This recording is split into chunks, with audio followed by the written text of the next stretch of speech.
नमस्कार दोस्तों, स्वागत है आपके अपने YouTube चैनल संस्कृत अड्डा पर। दोस्तों, आज की जो वीडियो इसमें हम करने वाले हैं आपका हरियाणा में जो टीचर एलिजिबिलिटी जो टेस्ट है, टीएसटी या फिर पीएचटी वाला, तो आपके एग्जामों के लिए महत्वपूर्ण क्वेश्चन आज की वीडियो में हम यहाँ पर करने वाले हैं। और ये जो आपका स्टार्ट का एग्ज़ाम जो है पहले या जो होना था, तो हो सकता है आगे मार्च के महीने में जो आपका एग्ज़ाम ये हो जाए, क्योंकि बच्चों के एग्ज़ाम हो जाएंगे मार्च में, तो उसके बाद फिर जो आपका एग्ज़ाम ये लिया जाएगा, तो मार्च में होने की संभावना रहेगी। तो आपके एग्ज़ाम के लिए महत्वपूर्ण क्वेश्चन आज की वीडियो में हम यहाँ पर करने वाले हैं। सभी यहाँ पर महत्वपूर्ण क्वेश्चन हैं और इसके अंदर से आपको एग्ज़ाम में जो क्वेश्चन है वो देखने को जरूर मिलेंगे। तो जिसमें हमारा यहाँ पर पहला क्वेश्चन रहेगा, तो जैसे प्रतिदिनम है, इसमें यहाँ पर समास पूछा गया है। अब सबसे पहले हमें जो पता होना चाहिए कि समास या कौन से होते हैं, कितने होते हैं। तो समसनम समास है, अर्थात अनेक पदों का एक साथ रखा जाना या अलग अलग अर्थ वाले पदों का मिलकर एक हो जाना, एक पद बन जाना और एक ही अर्थ का बोधक बनना समास कहलाता है। समास होते हैं 5, जैसे तत्तर विशेष संज्ञा विनिर्मुक्तः केवल समास है, प्रायः पूर्व पदार्थ प्रधान है अव्यभाव है द्वितीय समास है, प्रायः उत्तर पदार्थ प्रधान है तृतीय समास है, तत्पुरुष भेद कर्मधार्य है, क्योंकि जो कर्मधार्य जो तत्पुरुष का ही भेद है, और कर्मधार्य भेद हो द्विगु, और कर्मधार्य का आगे भेद द्विगु हो जाता है। प्रायः अन्य पदार्थ प्रधान है बहुब्रीहि, और प्रायः उभय पदार्थ प्रधान है द्वंद्व है। तो इस प्रकार से जो 5 समास यहाँ पर माने गए हैं, केवल समास, अव्यभाव समास और तत्पुरुष समास, तत्पुरुष का ही आगे कर्मधार्य, कर्मधार्य का आगे द्विगु समास है, और बहुब्रीहि और द्वंद्व। तो ऐसे जो आपके 5 समास ये हो जाते हैं। अब जो यहाँ पर आया है प्रतिदिन में, इसमें समास है कर्मधारय, अव्यभाव, तत्पुरुष या द्वंद्व। किस समास का यहाँ पर इसमें प्रयोग हुआ है? तो समास की बात करें तो यहाँ पर रहेगा ऑप्शन सी हमारा। तो कौन सा है? यहाँ पर अव्यभाव समास है। और अव्यभाव समास की पहचान क्या है? तो इस समास के दोनों पदों में प्रथम पद अव्यय होगा। प्रथम पद क्या होगा? अव्यय। और दूसरा पद क्या होगा? संज्ञा। प्रथम पद अव्यय और दूसरा पद क्या होगा? संज्ञा होगा। और यही दोनों पद मिलकर अव्यय हो जाते हैं, जैसे प्रतिदिनम। तो ये अव्यय कौन कौन से हैं? तो वो सभी हमने इनसे पहले वाली वीडियो में अव्यय प्रकरण आपका किया था, उसमें आप जाकर देख सकते हैं। तो उसे वहां पर होगा अव्यभाव समास। नेक्स्ट क्वेश्चन आ जाता है घनश्याम है। अब जो यहाँ पर ये घनश्याम जो आया है, इसमें समास है कर्मधारय, द्विगु, अव्यभाव या द्वंद्व। किस समास का यहाँ पर इसमें प्रयोग हुआ है? तो समास की बात करें तो यहाँ पर रहेगा ऑप्शन ए वाला। तो कर्मधारय जो है यहाँ पर समास है, जहाँ पर एक पद विशेषण और दूसरा पद विशेष्य होता है, तो वहाँ पर होता है कर्मधारय समास। अब जो घनश्याम है, इसका विग्रह क्या कौन सा बनेगा? यही हो जाएगा, घन इव श्याम है, घन इव श्याम है। यहाँ पर घन तथा श्याम विशेषण विशेष्य है, और घनश्याम में उपमित कर्मधारय है। और सूत्र कौन सा इसका? उपमानानि सामान्य वचन, अर्थात उपमा अलंकार को समास रूप में प्रकट करने के लिए इसका प्रयोग होता है। उपमेय और उपमा दोनों ही इस समास में मिलकर आते हैं।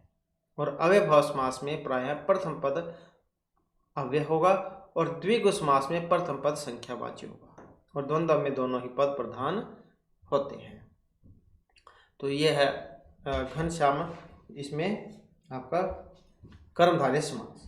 इसी प्रकार से ये जो है पौरवशाला है, महाराज है, सर्वरात्र है, नीलोत्पलम, कृष्ण सर्प है, घनश्याम है, शाक पार्थिव है, देव भ्रमण है।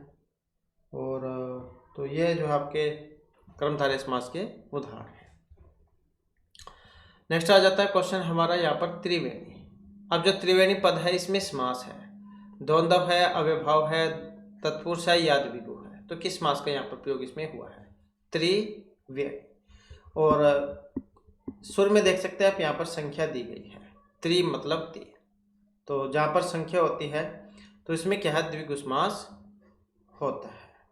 तो यही इसकी पहचान होती है द्विगु समास। इसमें आपको जो पूर्व पद जो संख्या के रूप में देखने को मिले। तो जिस समानाधिकरण तत्पुरुष समास में प्रथम पद संख्यावाची हो और दूसरा पद संख्या वाला हो, दूसरा पद क्या हो, संख्यावाचक, तो वहां पर होगा द्विगु समास।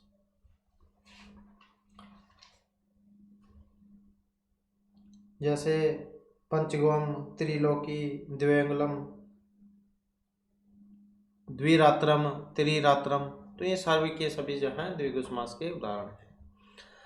अगला क्वेश्चन है नित्य नपुंसक लिंग एक वचनांत समास। नित्य नपुंसक लिंग एक वचन में होगा, वेरी वेरी इंपॉर्टेंट है। यहाँ पर बहुव्रीहि, द्वंद्व, द्विगु या अव्ययभाव समास है। तो इसमें कौन सा होता है नित्य नपुंसक लिंग एक वचन में, तो ये होगा अव्ययभाव समास। नेक्स्ट आ जाता है पीताम्बरम, इसका विग्रह होगा पीतम चैतम्बरम, पीतम अम्बरम येनसा, पीतम अम्बरम यशसा या पीतम अम्बरम यस्मिन्। तो किस मास का यहाँ पर प्रयोग इसमें हुआ है? तो इसमें अगर हम देखें तो अगर बनाएंगे हम इसमें पीतम चैतत अम्बरम, अगर बनाएंगे इस तरीके से फिर तो बनेगा इसमें कर्मधारय समास, जिसमें पित्त तथा अम्बर में विशेषण विशेष्य भाव है। पीतम चैतत अम्बरम, फिर तो बनेगा आपका ये वाला कर्मधारय समास। अगर हम इसे बनाएंगे इस तरीके से पीतम अम्बरम यशसा, फिर बनेगा इसमें बहुव्रीहि समास, फिर बनेगा इसमें बहुव्रीहि समास। तो दो प्रकार से बन जाता है, इसमें आपका कर्मधारय हो जाएगा, इसमें बहुव्रीहि हो जाएगा। तो पीतसु अम्बरसु ये बहुव्रीहि समास में है। अगर इस प्रकार से आप विग्रह बनाओगे और अगर इस प्रकार से बनाओगे फिर इसमें कर्मधारय समास आपका बनेगा। नेक्स्ट है राजपुत्र है। राजपुत्र है जिसमें तत्पुरुष, द्विगु, कर्मधारय या अव्ययभाव। तो किस समास का यहाँ पर इसमें प्रयोग हुआ है? राजपुत्र में। राजपुत्र पढ़ा होगा आपने, या राजपुरुष भी पढ़ा होगा, राज्ञपुरुष है, राजन गसपुरुष वो वाला। तो राजपुत्र का भी सेम वैसी है, राज्ञपुत्र है, यही बनता है इसका। राजा का पुत्र षष्ठी तत्पुरुष समास में, तो ऑप्शन ए वाला इसका हो जाएगा। नेक्स्ट आ जाता है चंद्रशेखर है। चंद्रमा है शिखर पर जिनके, तो उसे क्या देते हैं चंद्रशेखर। अब आप समझ गए होंगे चंद्रमा शिखर पर किनके हैं, तो भगवान शिव जा उन्हीं के हैं। तो जहाँ पर न पूर्व पद न उत्तर पद बल्कि अन्य पद पर जहाँ पर प्रधान होता है तो वहाँ पर जो है बहुव्रीहि समास होता है। तो कौन सा समास होता है वहाँ पर? बहुव्रीहि जो है वहाँ पर समास होता है। तो बहुव्रीहि समास जो है उसका यहाँ पर ये उदाहरण है। नेक्स्ट आ जाता है चटकऊ।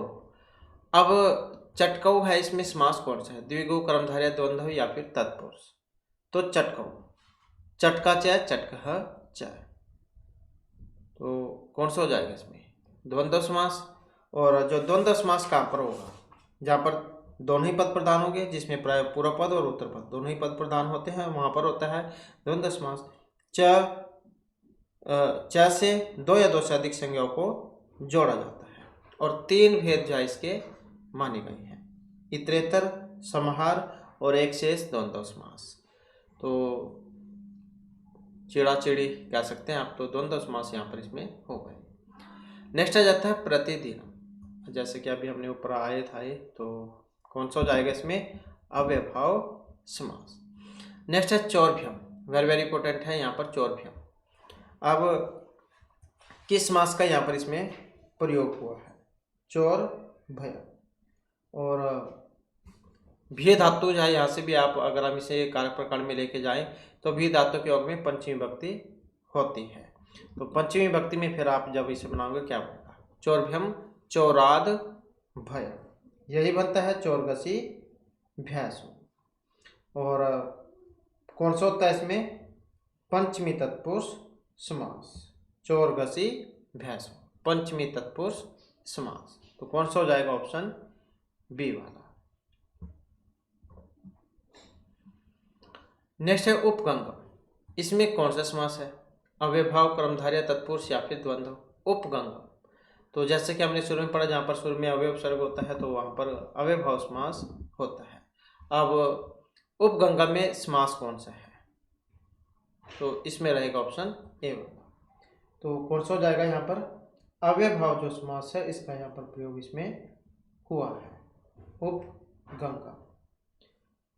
और इसमें जो ये गंगा के समीप, तो किस अर्थ में है यहाँ पर समास? समीपता अर्थ में। तो यहाँ पर अव्यय पूर्व पद होने से समीप अर्थ में द्वितीय पद में गंगाया से समास हुआ है, इसलिए यहाँ पर पूर्व पद अव्यय होने से अव्ययभाव समास है। और अव्ययभाव समास में पहला पद प्रधान होगा और संपूर्ण पद अव्यय की भांति प्रयोग में आएगा। और नपुंसकलिंग का जो प्रथम एकवचन है उसमें ये हमेशा आता है। तो उपगंगम गंगायाः समीपम, गंगा के पास। ऐसे ये उपकृष्णम, ये वाला भी है, ये भी समीपता अर्थ में है।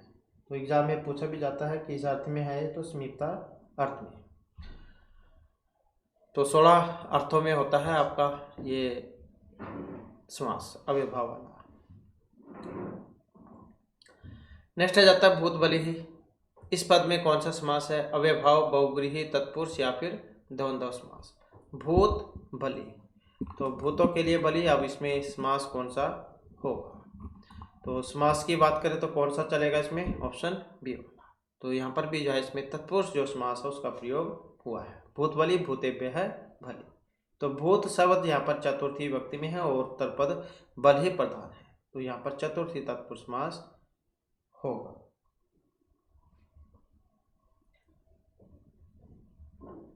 नेक्स्ट आ जाता है निर्मक्षिकम।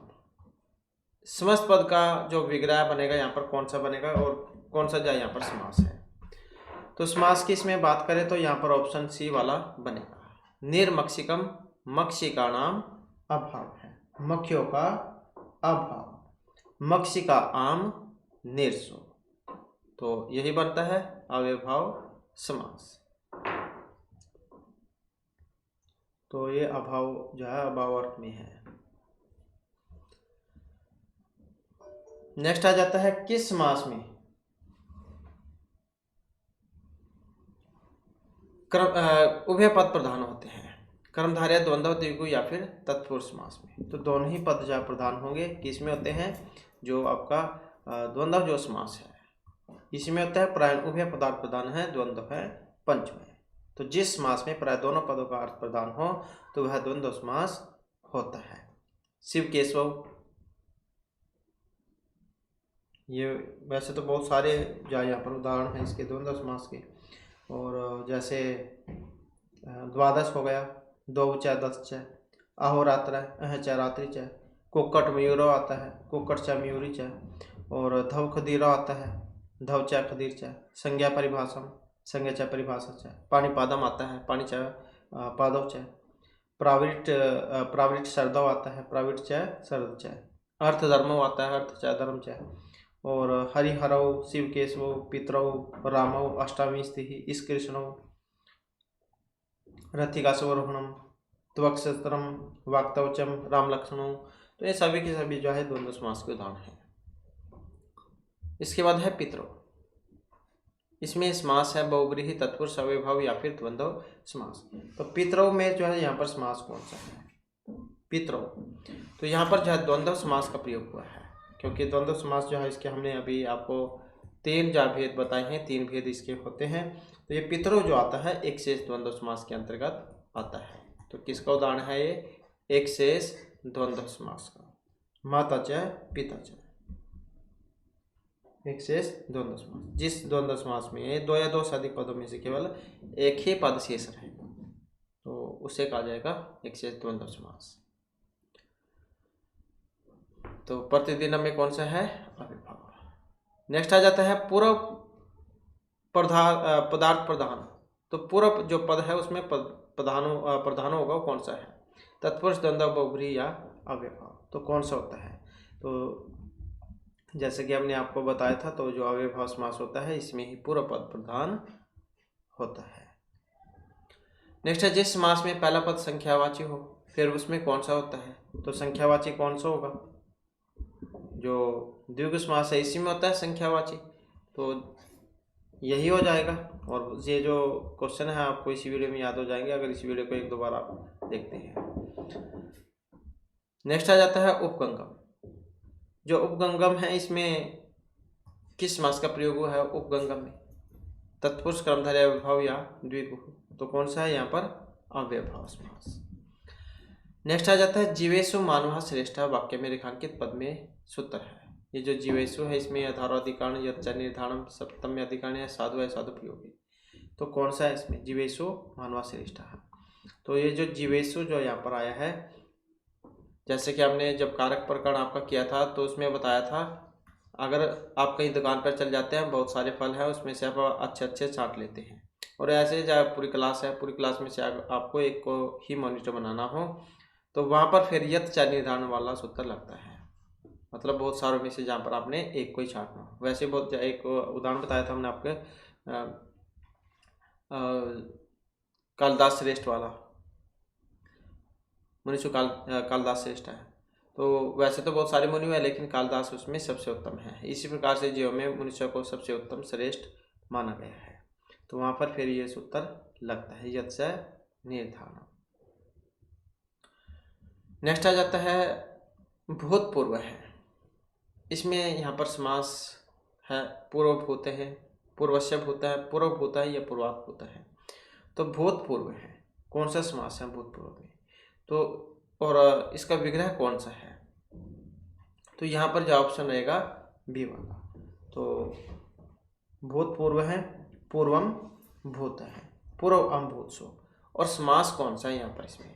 तो केवल जो समास है, केवल समास, वो यहाँ पर इसमें रहेगा। इसके दो ही उदाहरण हैं, एक तो यही है भूतपूर्व है, एक वागर्थ ईव है, वागर्थ ईव, वागर्थ और ईव केवल समास है, तो ये दो ही उदाहरण हैं इसके बस।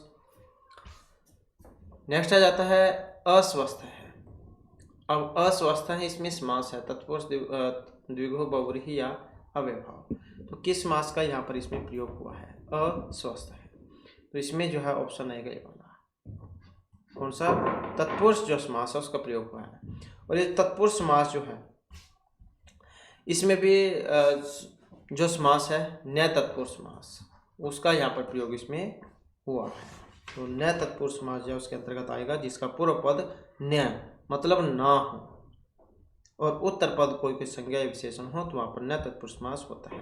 प्रसिद्ध उदाहरण भी है इसका अभ्रमण वाला, अभ्रमण है, अभ्रमण है ये वाला, तो क्या होता है इसका विग्रह? न भ्रमण है, न भ्रमण है, ये वाला हो जाता है। तो न्याय तत्पुरुष समास जो उसका है, और तत्पुरुष जो समास के उपभेद है इसके अंतर्गत ये आता है।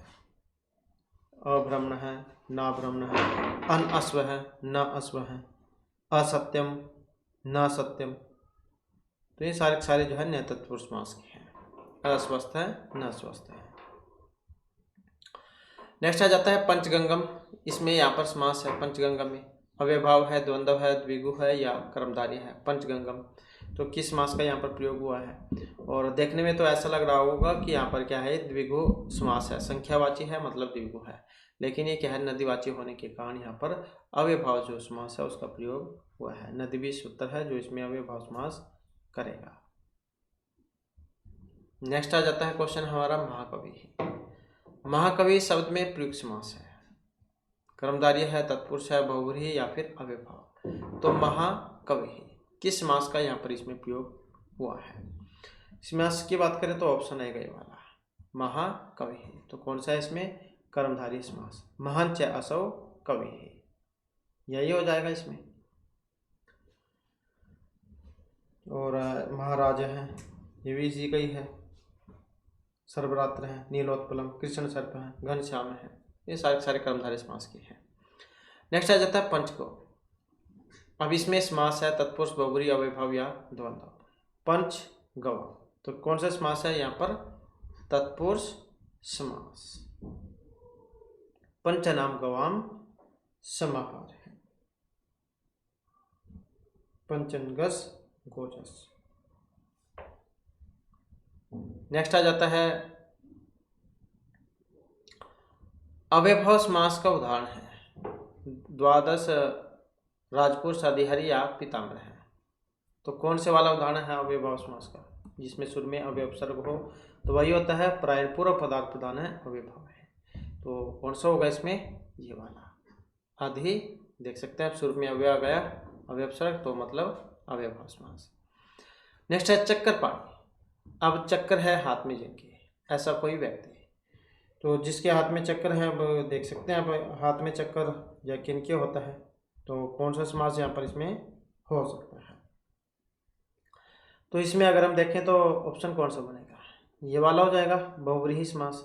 चक्रम पाणौ यस्य, बहुव्रीहि समास। चक्कर है हाथ में जिसके, भगवान विष्णु के हाथ में है चक्कर।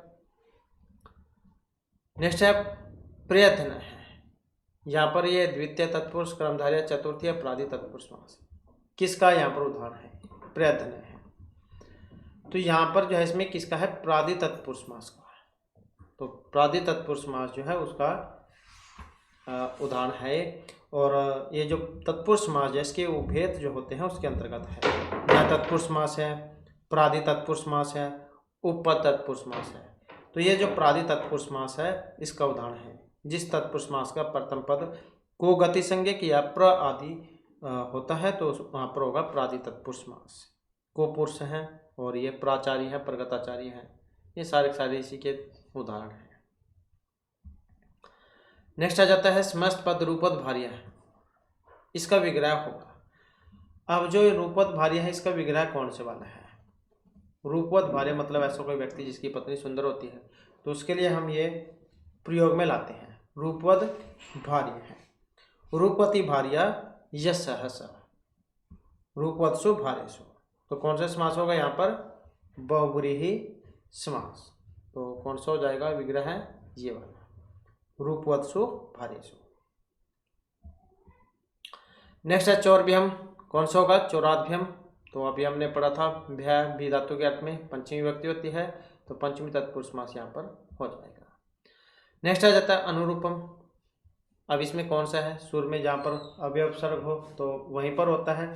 तो इसमें देख सकते हैं आप, तो कौन से में है?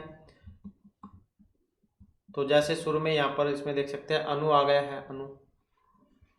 तो कौन सा हो जाएगा? अव्ययभाव समास। तो बस ये अव्ययभाव समास की पहचान यही है, सुर में अव्यय उपसर्ग आप उसमें आपको देखने को मिलता है।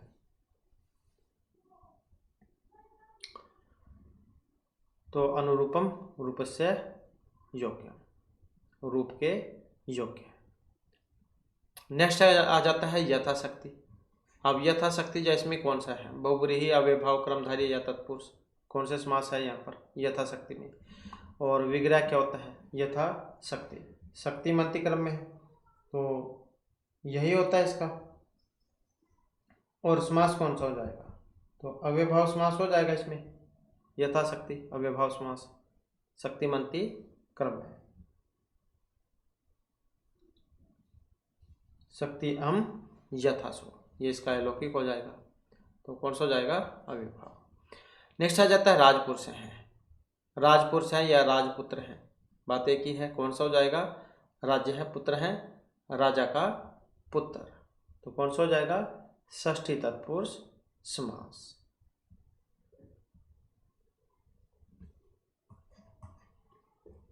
नेक्स्ट आ जाता है हमारा नीलकंठ है। अब नीलकंठ है जो यहाँ पर समास है, कौन सा समास है? बहुव्रीहि द्वंद्व अव्ययभाव या फिर द्विगु। नीलकंठ है। तो नीलकंठ किसको कहते हैं? जिनका कंठ गला मतलब नीला हो। अब नीलकंठ किनको कहा जाता है? भगवान शिव जो उनको कहते हैं नीलकंठ। तो कौन सा हो जाएगा फिर इसमें? यही हो जाएगा बहुव्रीहि समास। बहुव्रीहि समास कहाँ पर होता है? जहाँ पर न पूर्व पद न उत्तर पद बल्कि अन्य पद जहाँ पर प्रधान होता है तो वहाँ पर होता है बहुव्रीहि समास। नीलः कंठः यस्य, नीला है कंठ जिसका, अर्थात भगवान शिव। नेक्स्ट है का शब्द अव्ययभाव समासस्य उदाहरण। अव्ययभाव समास का उदाहरण सुकार्तम, पाणिपादम, युधिष्ठिर या आसमुद्रम है। तो अव्ययभाव समास जिसमें अव्यय उपसर्ग हो उसी से आप पहचान करोगे। तो किस में है यहाँ पर अव्यय उपसर्ग? ये आपको हिंदी में भी देखने को मिलेंगे, उपसर्ग वाले प्रत्यय भी आते हैं एग्जाम में। तो कौन सा हो जाएगा यहाँ पर? यही हो जाएगा, इसमें शुरू में अव्यय उपसर्ग का प्रयोग हुआ है।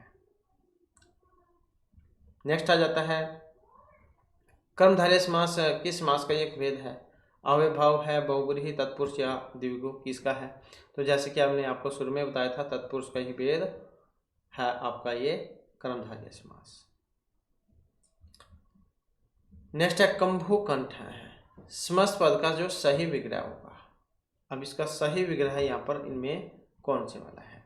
तो सही विग्रह की बात करें तो यही वाला है, कंबु इव कंठ यश है। कंबु कंठ है मतलब बहुव्रीहि समास। अनेक मान्य पदार्थ ये वाला सूत्र है जो इसमें लगेगा। नेक्स्ट आ जाता है कृत अधिपत्यम, जहाँ पर समास है तत्पुरुष, समानाधिकरण, बहुव्रीहि या व्याधिकरण तत्पुरुष। तो कौन सा समास है इसमें? कृत अधिपत्या में। तो समास की बात करें तो कौन सा हो जाएगा? यही हो जाएगा इसमें, बहुव्रीहि समास। कृतम अधिपत्यम यथा सा तथोक्ता ताम बहुव्रीहि समास। आधिपत्य क्या होता है? अधिकार रखने वाला, मतलब स्वामी के समान, तो उसी को क्या देते हैं? तो कौन सा हो जाएगा? बहुव्रीहि समास। नेक्स्ट है व्याधिकरण तत्पुरुष समास के कितने भेद होते हैं? अब ये जो तत्पुरुष समास है, तत्पुरुष क्या दो भेद हैं, समानाधिकरण और व्याधिकरण। तो ये जो व्याधिकरण तत्पुरुष समास जो है, इसके 6 भेद होते हैं। 6 कौन कौन से हैं? द्वितीय तत्पुरुष समास, तृतीय तत्पुरुष समास, चतुर्थी, पंचमी और षष्ठी तत्पुरुष समास। तो ये 6 भेद जो है इसके होते हैं। नेक्स्ट आ जाता है परस्मैपदम पदम। अब इसमें समास है अव्ययभाव, तत्पुरुष, कर्मधारय या फिर केवल। तो परस्मैपदम पदम में किस समास का प्रयोग हुआ है? तो यहाँ पर समास की बात करें तो कौन सा हो जाएगा? यही हो जाएगा इसमें, तत्पुरुष समास। अलुक तत्पुरुष समास उसका उदाहरण है। नेक्स्ट है पितरो, कौन सा समास है इसमें? इतरेतर, एक्सेस, समाहार या केवल समास।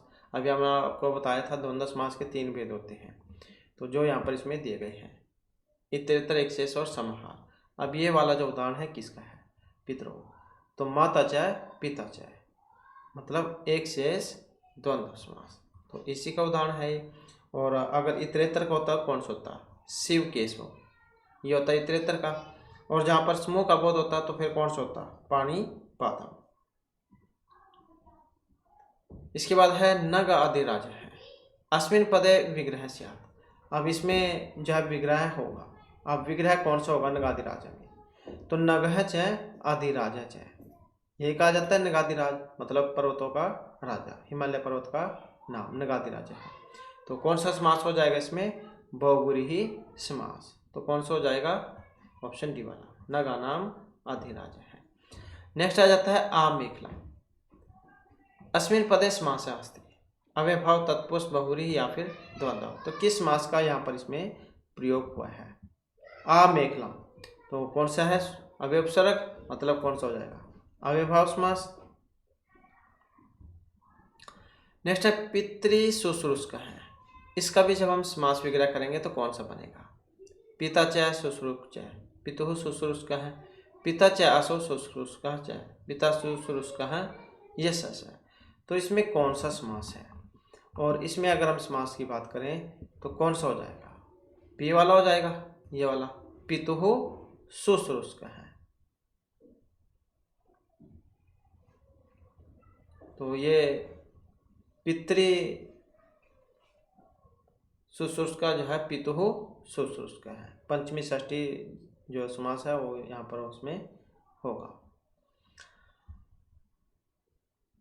नेक्स्ट है राजपुरुष है, इसमें समास है, जैसे कि राजपुत्र हमने पढ़ा था, राजा का पुत्र, ऐसे राजपुरुष है, राजा का आदमी राजपुरुष है। तो कौन सा हो जाएगा इसमें? षष्ठी तत्पुरुष समास। कौन सा हो जाएगा? ऑप्शन ए वाला, राजपुरुष है, राज्ञ है, पुरुष है, राजनगस पुरुष, षष्ठी तत्पुरुष समास। नेक्स्ट आ जाता है सीताराम। अब इसमें समास है तत्पुरुष, कर्मधारय, द्वंद्व या फिर अव्ययभाव। किस समास का प्रयोग हुआ है इसमें? सीताराम में। तो इसमें देखें तो कौन सा हो जाएगा? सीता और राम, तो द्वंद्व समास। द्वंद्व का मतलब है जोड़ा या युगम कह सकते हैं आप। और जब इसका विग्रह करते हैं तो और अथवा या ये लगते हैं इसमें। सीता और राम दोनों पद प्रधान होंगे इसमें। गौरी शंकर, राधा कृष्ण, सीताराम, स्त्री पुरुष, ये तो ऐसे जहाँ इसके द्वंद्व जो समास है बहुत सारे उदाहरण हैं। अहोरात्र है, द्वादश। नेक्स्ट है पीताम्बर है। अब इसमें समास है द्वंद्व, बहुब्रीहि, तत्पुरुष या कर्मधारय है।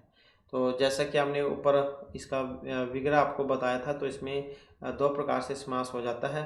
तो बहुब्रीहि समास भी हो जाता है, इसके साथ ही कर्मधारय समास भी हो जाता है इसमें।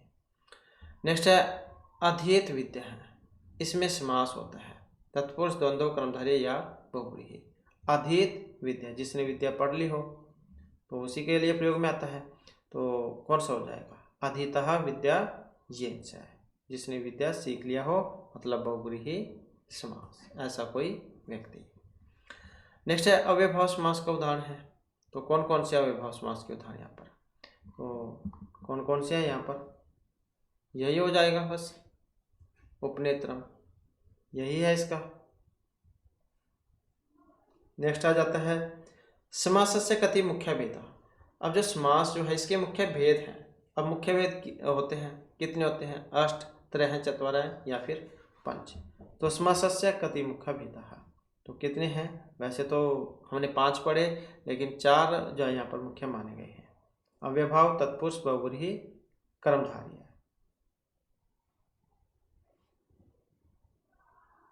और लघु सिद्धांत कौमुदी का अगर हम देखें तो उसमें 5 थे फिर आपके।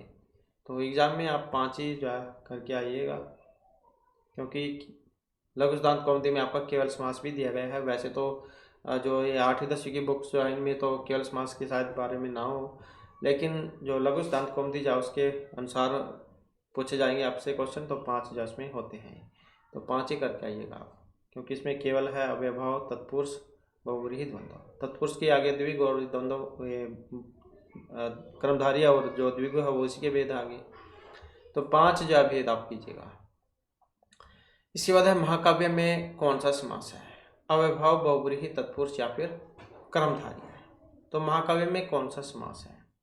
तो इसमें जो ऑप्शन कौन सा रहेगा? यही हो जाएगा, कर्मधारय समास। विशेषण विशेष्य या जो उपमेय उपमान संबंध हो तो वहाँ पर होता है कर्मधारय समास। नेक्स्ट है नीलकमलम। अब यहाँ पर भी समास कौन सा है? कमलम, नीलम, नीलम, नीलकम। यहाँ पर तो विशेषण है, वैसे नीलकमलम में समास भी होता है कर्मधारय। तो अब यहाँ पर इसका विशेषण है, कौन सा है? ऑप्शन सी वाला, यही वाला है नीलम। नीलम जो है यहाँ पर ये विशेषण हो जाएगा और कमल विशेष्य हो जाएगा। नीलकमलम जो है कर्मधारय समास। जहाँ पर पद में पद के विशेषण की प्रधानता हो और पद विशेष्य हो, तब वहाँ पर होगा कर्मधारय समास। कृष्ण पीतम, या इसके और भी हमने उदाहरण अभी जो किए थे, नीलोत्पलम, कृष्ण सर्प, घनश्याम है, ये वाले महाराज है, परम राज है। नेक्स्ट है कुंभ करोति। विग्रह का समास पद कौन सा है? कुंभकार है, कुंभम, कुम्हार या कुंभकार है। और किस मास के जो है अंतर्गत ये आता है?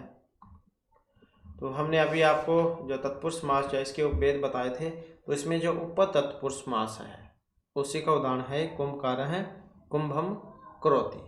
तो यही हमने आपको बताया था। तो कौन सा हो जाएगा? ऑप्शन डी वाला, कुंभम करोति थी कुंभकार है। तो ये उपतत्पुरुष समास है। जिस तत्पुरुष समास का प्रथम पद उपपद, प्रथम पद उपपद और द्वितीय पद कृदंत होगा, तो वहाँ पर होगा। नेक्स्ट आ जाता है देवपुरुष है। अब इसमें भी समास है अव्ययभाव, द्वंद्व, तत्पुरुष या फिर बहुब्रीहि। तो किस समास का यहाँ पर इसमें प्रयोग हुआ है? तो समास की बात करें तो ऑप्शन रहेगा बी वाला, अर्थात जो तत्पुरुष समास है वही हो जाएगा इसमें। यहाँ पर देवपुरुष है, तत्पुरुष समास। नेक्स्ट आ जाता है क्वेश्चन हमारा तत्पुरुष तत्पुरुष है पद में कौन सा समास है? कर्मधारय बहुव्रीहि षष्ठी, ये शायद इसका उदाहरण यहाँ पर कुछ मिस हो गया है, तो इसमें जो है ऑप्शन बी वाला है। तो तत्पुरुष में ही आता है आपका ये वैदिकन तत्पुरुष समास में षष्ठी तत्पुरुष समास। तत्पुरुष है, विग्रह कौन सा बनेगा तत्पुरुष समास का? तस्य पुरुष है, तत् का अस्य उस और पुरुष का अस्य पुरुष, अर्थात उसका पुरुष, तो षष्ठी तत्पुरुष समास।